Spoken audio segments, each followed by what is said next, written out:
what do we do? Fresh scallops, that's what I'm here to talk about. Fresh scallops is probably 40 to 50% of our business. We passed over 12 million pounds of product last year, and about 7 million of those pounds were fresh scallops. Next, frozen. We do a lot of frozen scallops, and it's not that we freeze our fresh scallops when they're not so fresh anymore and then put them into an IQF container. We freeze probably about 50 to 60,000 pounds a day, and when product's coming in, is either going to the frozen department, or if it's going to the fresh department, and it goes out from there. Fish. If anyone's buying cod, haddock, flounder, monk fillets, that's probably fish coming from us. Again, being in New Bedford, Massachusetts, the whaling city, #1 fishing port in the country, we have access to a lot of phenomenal fresh fish. Our buyers are at the auction in New Bedford every morning, grading the product, like Tito talked about, and it's A minus, B plus, B. If it's not a B or higher, we're not going to buy it. We'd rather call up Brad and say, Brad, no cod today. We passed on it. So fresh fish is a big part of the business. Mentioned USDA. We've got a full-time USDA inspector in our facility for 2 items: bacon wrap scallops, bacon wrap shrimp. That's it. So because we handle a little bit of meat, we get an office for this inspector. It's a great relationship. I said they're there 5 days a week. We're like the country club of the meat circuit, though. We're not slaughtering pigs and then wrapping them around scallops. It's just a simple operation with bacon and scallops. So think about that for the holidays. If you don't do any crazy events, we can do that for you. And then we do some value-added products. More of a retail product line. We would do marinated salmon, marinated shrimp, marinated swordfish, tuna, stuff like that. So, break it up a little bit, because you're probably already getting sick of my East Coast accent. Get into the scallop harvesting side, which is really the meat and potatoes, what we want to show you. I'm going to try to play this video.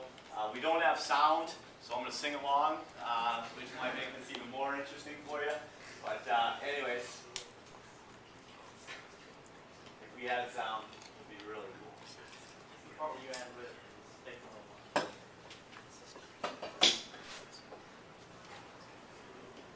Now we hold your breath and hope it's the right video.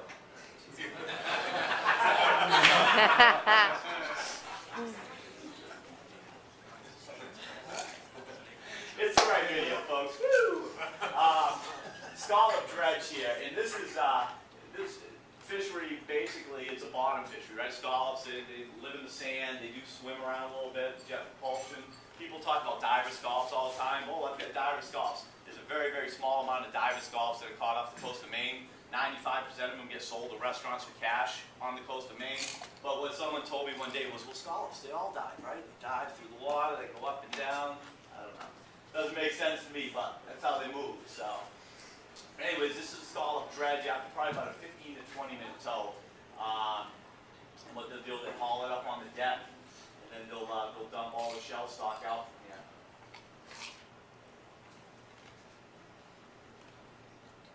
Now, we get a lot of requests for actual scallop shells. Yes. Can you talk about that? Sure.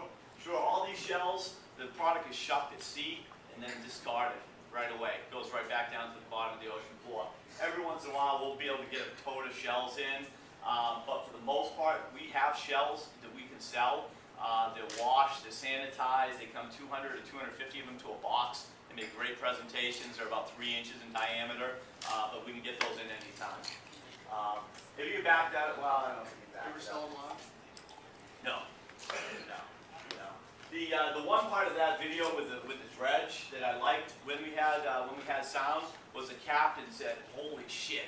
And I don't want to swear, but if they get something up, when you get a captain that gets a tow like that, and he says, "Holy shit!" You know it's a good tow.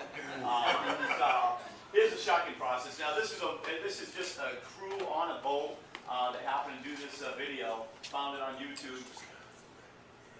And that's the shucking process right there. So these guys, once they have that dredge, they'll pick through the pile, bring the shell stock into a shucking house, and then they'll cut right there, boom, flip everything but the adductor muscle into that chute, which goes right back down to the bottom of the ocean. Those making it look easy, but that is.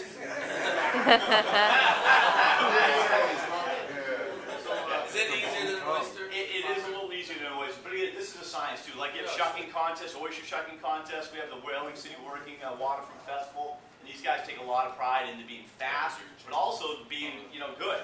You get a $10, $12 a pound raw material. When you're cutting into a piece, you have a $4 a pound piece. It's not good. So when they're shucking, it's just a couple of moves, but they do this 6 hours on, 6 hours off, 24 hours a day while they're at sea.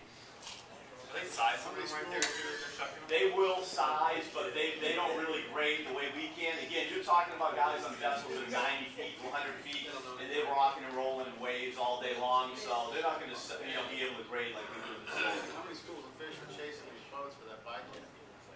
You know what? Probably quite a few. Probably quite a few. So we get a lot of bycatch, yellowtail, monkfish.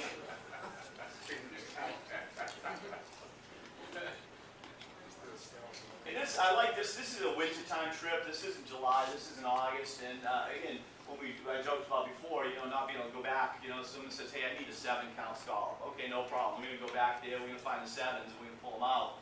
This is what these guys deal with. It's a true wild caught fishery. They're anywhere from 100 to 250 miles offshore, and weather changes drastically at any given time. So, this is a wintertime trip. You can see the ice built up on the dredges on the whole vessel.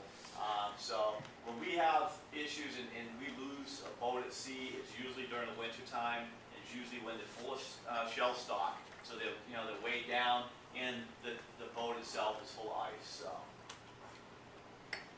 How deep water are they fishing in? you could be 100 feet to 350 feet or so of water. So, and now here's that picking of the piles here. So that dredge has been dropped, and they'll go through and they'll get rid of whatever bycatch that they're not supposed to have.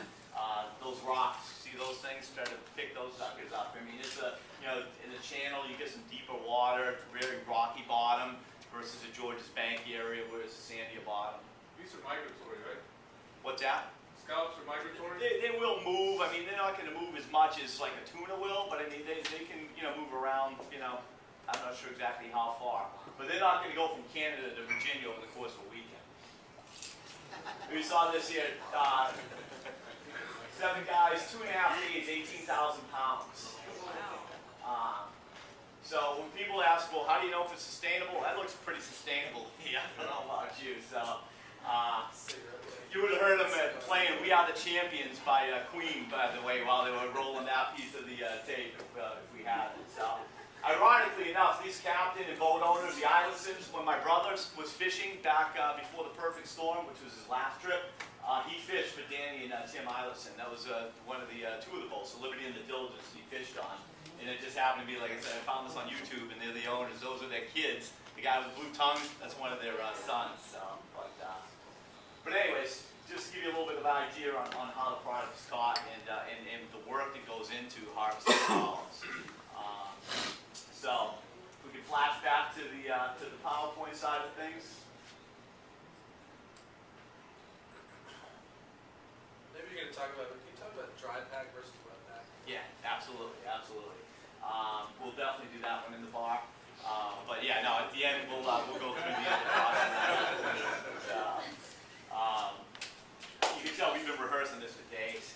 Check your job.